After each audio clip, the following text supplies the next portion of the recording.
Yo, shout out to the Most High. It's always a high to see when we in our lower state. It's L-Deez, also known Party Boy Lawrence Swan for another episode of I Need to Know with my special guest. What's your name, G? Young Foony. What's up, Young Foony? Man, I ain't making no noise. I always want to know, how did you get that name? My mother gave it to me. Okay. Yeah, when I was a little baby, she said I was real funny, so she got Foony from funny. Okay, gotcha. You know what's crazy? Because that was the first thing my son said to me. That was the first sentence he said to me. He said, "Daddy, you funny." But he was he could talk before he could walk, though. That's the crazy thing. But that's a beautiful thing, because to be funny is to have sense of humor and character. You know what? And that's real, though. Plus, you kind of got to be smart to be funny, too. Well, you know, a genius is stepping from crazy, and everybody know I'm crazy. Yeah. Hey, I always want to know, do you own Apartment C? No, I'm a co-owner of Apartment C and one of the founders of it in probably about 5 years back. My family members was the owner of it, Bootsy and Rhonda, and I was able, through the grace of God, to help purchase the property for me and my Uncle P.O., and my Uncle P.O. became the sole provider of it, but I'm still one of his top lieutenants and managers and regulating that thing and making it work like it worked. So it's a family business? Believe it. That's dope. That's dope. Now, that's what I wanted to get into. Like, is it true that back in, like, before crack cocaine came out, that a lot of black people owned a lot of liquor stores and stuff like that in Oakland? Actually, all the liquor stores in Oakland before crack cocaine and all that, we owned them.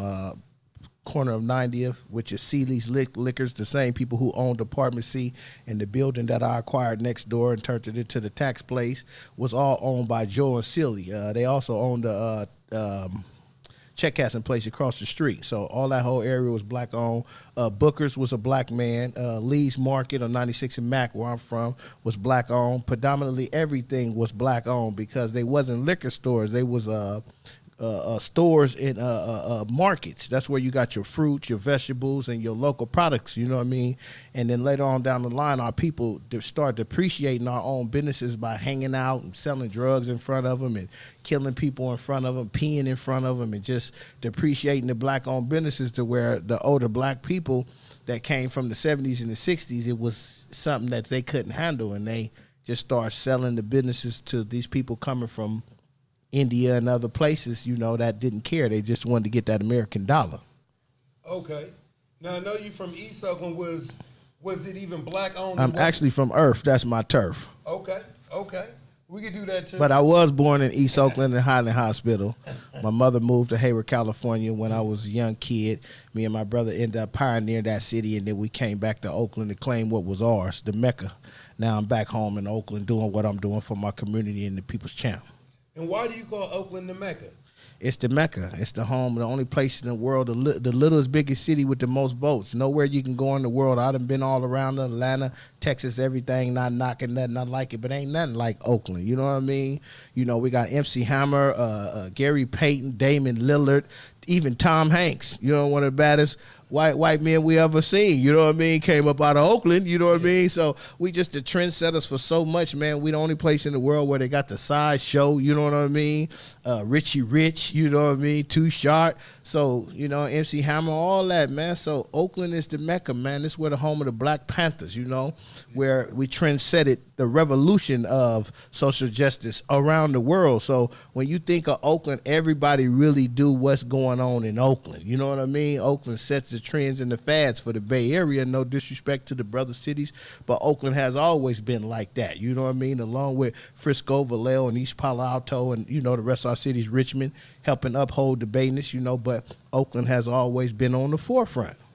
Was there ever a time back in like the 80s or late 70s or something like that where Bloods and Crips almost tried to take over Oakland, or the influence almost came? No, we ain't never had that. You might have had a few dudes slide in with a bag, you know, and trying to do their thing, was able to network, but Oakland is too strong. That's the point I'm making. We got our own style, our own character, so that thing just wouldn't fit in. You know, it ain't that something didn't come and try to plant the flag, but you can't plant the flag on soil that's royal, you know what I mean? We're going to hold it down, uphold our Bayness. That's what we have done, not only here in prison and everywhere else, man. It's the Bay Area, the home of the Black Panthers, I keep saying. Yeah. I like shit like that. You know what I'm saying? Me too. I live for that shit, man. Straight up. So what I was gonna say earlier is that when you said like it was a lot of everything was black owned, was it like that in West Oakland and North Oakland too? Well, not all of West Oakland, but some of them places, yeah, it was black owned because at them times you had black people who, like my grandmother and them, we all came from Arkansas, and you touch base in West Oakland. West Oakland was where we all originally came when you came from down south, and your grandmother and them used to work in the cannery and stuff like that. That's where I first started eating fruit cocktail, you know what I mean? Because my grandmother would bring it home from the cannery, you know? Yeah. I get in trouble for picking out the cherries, you know? Boy, you can't be picking all the cherries out the fruit cocktail. Well, I like cherries, you know? Black people didn't get to eat cherries all the time like that back then. So I would pick them out the fruit cocktail and get in trouble, but that's what it was, you know? How old was you when you first heard crack, when people started talking about crack? When I first heard crack would have been when I jumped in the game, probably like about 83. I was about 8, 9 years old. Damn, 8, 9 years old. When you was that young, was it a lot of people your age, or was you just the youngest amongst them? Nah, I was just, 1976, gift from God. I was just chosen to do what I do, you know. I came in the game getting 20 off every 100. So imagine that, a young kid at 8 years old getting $20 off every $100 worth of crack cocaine he sell, you know. Like, I bought kids ice creams and lunch at school. Like, kids would line up for me to pay for them to get stuff because I had a bankroll like that at 9 years old, 10 years old, you know. Yeah, that shit is crazy, man. That's why they call Oakland the city of dope and shit like that. Real talk. 8 woofers in the trunk beating down your block. We're going to get into that in a minute. But check it out, though. When you seen that movie, New Jack City, did you ever feel like that movie was emulated after 6ix9ine Village? Or did you look at it like it was a bunch of places like that around America? Well, I mean, I heard the myths and the stories of it, that they got the basic storyline of it from Felix Mitchell, one of the greats, you know what I mean? But I wasn't there. I can't see, you know. New York has always been a trend-setting city. So I can't say what they had going on in New York because I wasn't there, you know what I mean? But it is what it is, you know? Yeah. And where was you at when you first heard a Too Short record? Oh, man, look. Do you remember the first record it was? Come on, man. Girl, that's your life. Smoking that glass pipe. Don't do it. 75 Girls. I think my first song that I heard from Too Short was Blowjob Betty, but it was my sister. She's older than me. And she was playing that shit. I was thinking, she wanted me to repeat this shit. I'm like, I can't say that. I'm only 5 at the time. You know what I'm saying? I'm like, this stuff like gonna get us in trouble with this shit. Man, come on. The tape got me in trouble, man. Really? Yeah, my grandmother, rest in peace, Orlean McLeod. Me and my brother, Mud, you know, we had to take us to Eastmont Mall to go get this tape, right? It's the old white tape, Born to Mac, you know? So yeah. We couldn't wait to get home. My brother, you know, he 3 years older than me, so Mud, he gonna go on and do it. He gonna put the tape in grandma's car. Yeah. Oh, why he do that? We got in trouble for real. So I always tell Short, yeah, you got me in trouble, man, copying your first tape, man. You know what I mean? So I want to know, like, you said that you came in the game when you was young. At what year did you, like, the bodies start stacking up, like the major drug wars and gang violence? You like, damn, this shit is off the hook. I mean, that's like over the last 5, I say the last 6 years or so, you know what I mean? I give it 10 at the most because, like, Oakland was never built on that. The difference between Oakland, San Francisco, the Bay Area, and Los Angeles, San Bernardino, and all of those counties was that they was in the gangbanging, we was in the getting money. You know what I mean? So you didn't have a whole bunch of frivolous killings and stuff. Usually when somebody was going to die in Oakland, they knew they was going to die. Your family got a warning. Your friends knew. You messed up. You did something you ain't had no business doing. There's consequences in the game.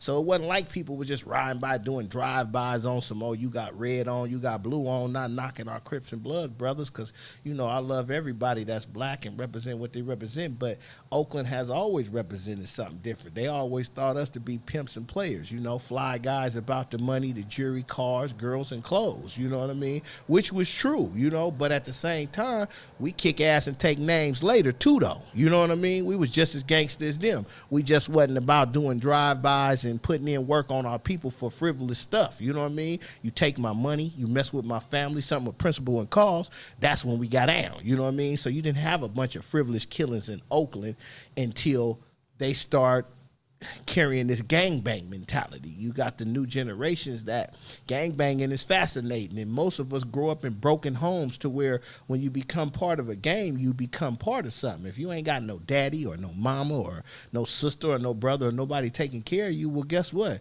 Your gang is your family. That's right. You know what I mean? So now we got a lot of our youth gangbanging because they out here lost. Most of our OGs then got their money bubbled up, moved out of Oakland. So guess what? Who's teaching the youth, you know? But I'm still here, man. I'm planted on the soil. I live in Oakland.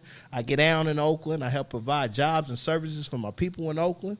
So, you know, I'm just Oakland. Okay, and what kind of jobs, if I had some people that needed jobs, that could I get you to provide? I mean, we get all kind of jobs, man, from Tesla to UPS, man, 4 Gold Bikes, Whole Foods, you know what I mean? Some people, we even get them in the line of working with us at Building Opportunity for Self-Sufficiency. If you up for the job, you know what I mean? You can be down with us.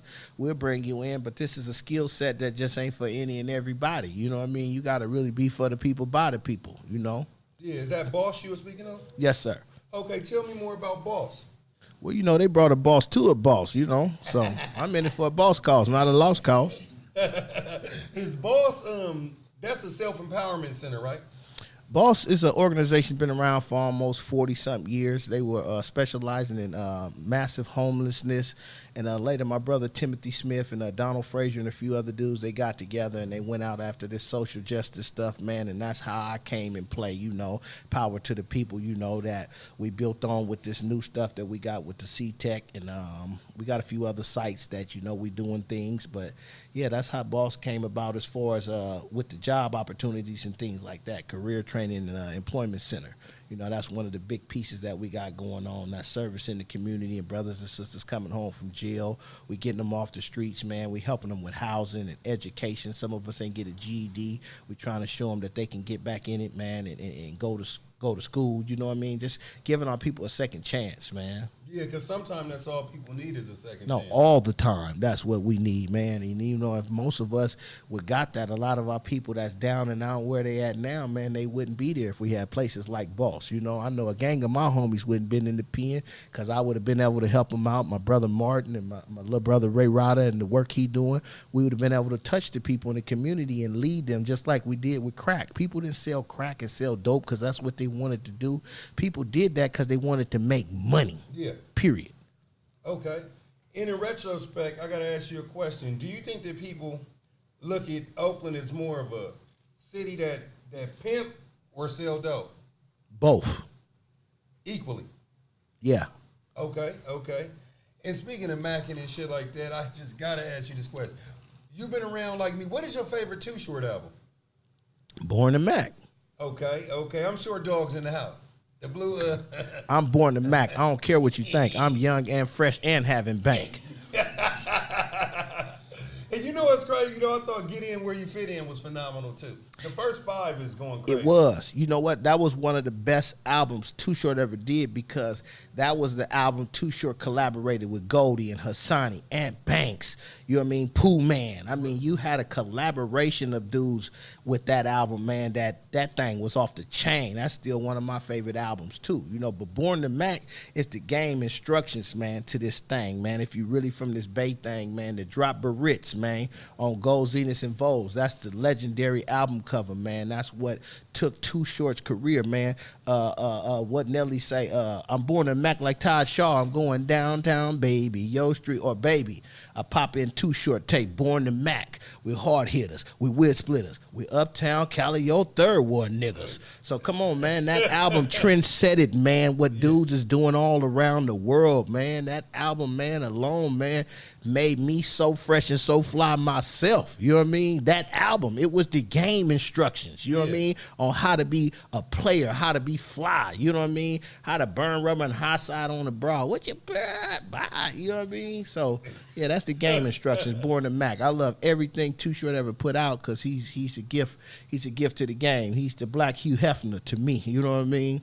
And everybody got love and respect for Hugh Hefner. He one of the best that did it. You know what I mean? And got away with it. Too Short the black Hugh Hefner to me. You know, he the only man I know call a woman a bitch and they like it. So that say something right there within itself. I like, don't nobody call nobody a bitch but Too Short.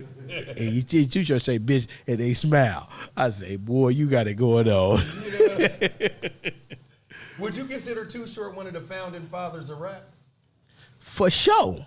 Because when Eazy and everybody came to town, everybody checked in with Too Short. Yeah. Even still now, there's people behind the scene, man. Like when Jay-Z did Big Pimpin' Spinning Cheese, man. Who go back, check the video out. Who was the only special guest that you seen on the big boat and yacht with them? Yeah. Too Short. Because if you're gonna talk about Big Pimpin', it ain't no Big Pimpin' without Too Short. Come on, man.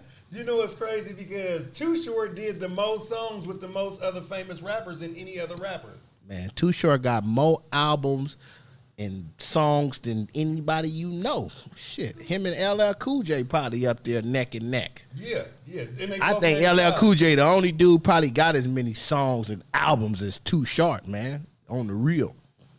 You know, this way off the subject, but on the subject, Mozzie got hella albums. I mean, he probably do. Mozzie got like 48 albums. He probably do. How many of them albums you listen to, though? That's a good point, too. See, that's part. See, I'm put accusation with substance. I don't care you got 40-something albums, ain't nobody listen to them. I'm talking about Too Short, man, got 20, 30 albums, whatever, consistent. Him and LL Cool J that people been listening, you know, gold and platinum plaques for them things, man. You know, Young Mozzie, he on his way, he coming up. Yeah. I respect the Young Bull, you know what I mean? But it's just two different categories, you know what I mean? One of them is gangster rap, one of them is like player rap. Yeah. It's like comparing Michael Jackson to Usher.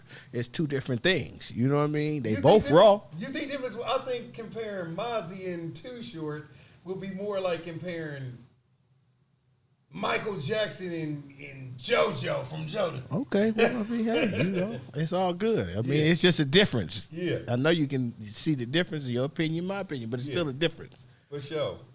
And shout out to T-Mail, man. Rest in peace to T-Mail. Man, get out of my head, man. God is good, man. That's crazy you said that, man, because on my way here, man, and I ain't gonna lie about nothing. I swear, man, I was like, you know what? I'm going to give a shout out to my brother T-Mail, man, today, man, and all the fallen soldiers that we lost. Money Mon, the Don, Breaking Bread Finest. But for some reason, man, Mailman just stood on my heart, man, and that's crazy that you said that. That's why God makes no mistakes, only miracles. So thank you for that, because that was in my script today, man, to make sure that we shout out T-Mail Hussein, man. You know, my brother, man, you know, he was a gladiator, man. A lot of people don't know it. He was my strength. You know, he was the dagger in the spear with me, you know what I mean? It wasn't nothing I couldn't go to that brother about and talk to him and know that just having him on my side and with me, it would be possible. And it's hard to find men like that nowadays. That's loyal to the soil like that. That is death before dishonor. You know what I mean? Yeah. That's gonna ride or die with you, man. And ain't no talking behind your back or pecking about you and none of that. That's just genuine. So thank you, brother, for bringing that brother up. Yeah, man. For real, though, because good friends are definitely hard to come by. You know what I'm saying? You can have friends, but having motherfuckers that you know that you could talk to about anything, they're going to keep it real with you, tell you when you're wrong, and tell you what you should have did different. No, I wouldn't have did that. Come on. Some motherfuckers, man, you might tell them, hey, man, this would happen to me. The first thing they say is, what did you do? Well, why don't you hear the story first? Yeah. I agree. You know what I'm saying? So talk about how the interaction is like with the police, like when you was coming up, like when crack first hit. And when I was coming up, man, in the early 90s, man, police beat the shit out of me, man, about 12 of them, and knocked this front tooth out. A lot of people don't know. Police knocked that out, man, when I was probably like 14 years old, man. You know what I mean? Cost me $3,500, man, them little punks. Get my tooth fixed, man. I wish I would have knew about lawsuits and all that stuff back then, man, because I would have for sure got my justice. But, you know, I've witnessed some police brutality in my time, and that's what I get for trying to jump out and run. You know what I mean? That was my fault. I tried to run. Thinking I could outdo them, and they gave me a dose of their medicine. But it's all good, because what don't break you, it'll make you. Yeah. Yeah, you said 93. That was around the time the Rodney King riots and shit like that was happening, resembling something what's going on now. You want to talk about that a little bit? Man, that's good. I'm good with that. What do you want to talk about it? I want to talk about, was it like a lot of riots out here during like when the Rodney King shit, or was that a predominantly LA thing? Yeah, it was more predominantly LA. You know what I mean? We might have had a few people kicking up a little dust here and there, but It wasn't nothing like the things we seeing now in 2020. Yeah, it's pretty damn crazy. Nah, it ain't crazy, man. It's just active, man. It's just time. You know what I mean? Like, how long do you think people just gonna sit around and I don't care if you back a cat in the corner long enough, that cat gonna come out scratching. Definitely. You know? So what you think you just gonna keep backing people in the corner and they ain't gonna eventually come out fighting? Yeah. Shame on you. So this is what I want to ask you. The Panthers at one point was a very, very strong presence in America. What do you think would happen where their presence isn't really that felt as hard? Well, I mean, anytime you got a black organization that's standing against white supremacy, it's two things gonna happen. It's gonna build and build, or they gonna destroy it before it build, because they don't want nothing like that to build up. Look what the Black Panthers was doing. They had people all around the world making sure that we was feeding our children, that we was getting an education, and that we knew we had the right to bear arms. Yeah. And that was the worst thing they could ever do. The white men did not like that they put that on the front line, that we had the right to bear arms. You know what I mean? Because once people realized that they could carry guns and they could protect themselves, well, guess what? That's what started happening. The Black Panthers fueled that fire. So now you got police shootings, you know what I mean? You come in our neighborhood, you messing with our kids, our family, we gonna do what we need to do. We ain't for this. Let you be coming in here and killing on us and beating on us. And they was like, nah, they had to destroy that as soon as they could, man. That was a threat to their way of life. Yeah. Yeah, so do you think that obviously COINTELPRO and J. Edgar Hoover played a huge role in that shit? You know what I'm saying? They said that in the end days, Huey P, rest his soul, that he may have been on drugs or something like that. Do you think that they had anything to do with that? I mean, everybody became on drugs at that time. Even dudes that was selling drugs was rolling them up into cigarettes and rolling them up with weed. So calling them Grimmies. Hello, or Fried Daddies. You know what I mean? The Newport with the coke in it. You know what I mean? So at that point, that's what happened. And see, that's the thing. Like, when you at war, it ain't no rules to war. Yeah. So they had already seen we took the front line and our people was bearing arms, so they knew they couldn't just run in and just defeat us face to face like that anymore. So sometimes you got to beat them with chemical warfare, which crack is a chemical. They started a chemical warfare. We're going to give them these drugs and let them depreciate themselves and tear themselves up, and we ain't got to even run in there and go gun them down or fight against them. We're going to let them depreciate themselves, kill themselves off. What do you think the biggest disconnection is between people our age, middle-aged people, and the youth? The times, man. The world is just rich. It's empowered. Things have changed. You gotta think about it. You go from black people having a couple $100 or a few thousand, and that's being something that we got black billionaires now. You know what I mean? Yeah. We're just living in a different time of society. So it ain't gonna be different. It ain't gonna be the same. That's what I'm saying. It's gonna be different because things are not the same. You got black-owned businesses a lot more than what we had back then. You got a lot of young brothers and sisters that step into the place with their own clothing lines and hair products and things that just wasn't feasible for a black person back then. The opportunities that we got now and where we at as a people, we have arriven way more than where we was back in the early 60s and the 70s and stuff like that, you know. Even coming into the 80s and, you know, stuff like that, things start changing, but it's way different now. I mean, look, it was social media and, you know what I mean? You got kids that 6 years old got a cell phone. Yeah. When I was coming up, you had to have money to have a cell phone. Anybody didn't have a cell phone. You might have had a pager, but you ain't had no cell phone. Yeah, yeah. You know, that was really for doctors. Yeah. And D-boys started getting them because they had a gang of money, you know? Yeah. Yeah, what was I going to say? I was going to say, as far as like rap music and shit like that, name some things that's going on in the rap game right now that you thought that you would never see from our era. What's his, Sakashi 69, what's his name? What is that name? Sakashi. Is it Sakashi 69? I'm just trying to make it laugh, but stuff like that, man. Dudes running around with rainbow hair and just crazy, man. Crazy stuff. You know what I mean? Like, you know what I'm talking about, man. Crazy stuff like that, man. Yeah. That's like the craziest thing I've seen in the rap game. Everything else to me it's all legal because you got to understand, rapping is acting to a certain degree. That's why some of the best entertainers in the world had an acting skill. You know what I mean? Yeah. So some people can rap, but they can't dance or act because that's all a part of an act. And some people, they got a big act, but they can't really rap. Yeah. You see what I mean? Yeah. But you're like, man, but it's show presentation. Watch when you see him dance. Watch when he move, you know? Yeah. That's why they couldn't mess with Hammer. You ain't lying about Because that. Hammer would bring it to you. You know what I mean? That's the High Street Bang Boys. You know, he had it in him when he came. Man, you can't touch this. Them New York boys, they was like, wait a minute. We got to slow him down. You know what I mean? I'm going to turn this mother out. You ain't from New York, MC Hammer? I don't care. I'm going to turn this mother out. You dig? Before we get out of here, man, tell everybody where they can find you at, you know what I'm saying, and give the handle on Boss. You know, Boss Building Opportunity for Self-Sufficiency. You can Google them. They'll pop up. They've been around 45, almost 50 years, something like that. You can find me at Foon Family Entertainment on Instagram or Facebook, or you can find me on Instagram or Facebook, Earl McLeod, the Community Liaison, you know. Crown Executive Transportation, Mainline Graphics, Breaking Bread Motorcycle and Social Club. I mean, I'm all over the platform in different forms and fashions, you know. So check me out. Oh, and last but not least, when is the next party at Apartment C?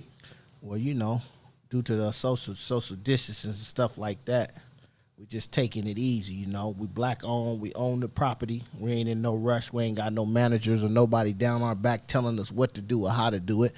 That's the first thing that made sure he stepped to the plateau and we secured. We cashed out records, you know what I mean? So we on cruise control right now, man. You know, we doing about 80 miles per hour, just seeing what we see, you know what I mean? And when it's time to pop the doors open, best believe it's going to be a party, you know what I mean? And I will be there. Hello. Well, this is another episode of I Need to Know I Am. L-Deez, also known Lawrence the One, with my special guest, Foony from Breaking Bread. And as usual, come on, you know what I want.